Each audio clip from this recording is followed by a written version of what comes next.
Morjesta, morjesta. No morjesta. Mitäs Erkki? No nyt tarvis rallivehes saa, kun Jorkin poika on lähdössä niin suurajoin, niin pitäis sille niitä nuottia lähteä. Ai jaa, niin sinne junioriluun. Jo, en minä tiedä, kyllä se vähän ajan kovempaa kuin minä.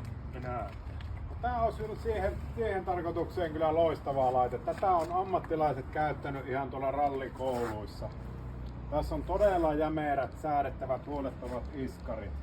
Tätä saa ajaa jo 15 vanhan traktorikortilla.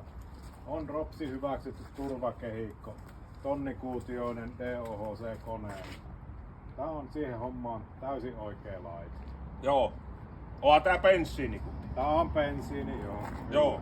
Saako sitä heti mukaan? Saa. Noniin. Näitä löytyy. Ja tää hinta on nyt niin kohilla, että ei tämmöstä tarjousta tuu toista. Joo, kyllä mä otan. Hyvä. Kiitos. Kiitos.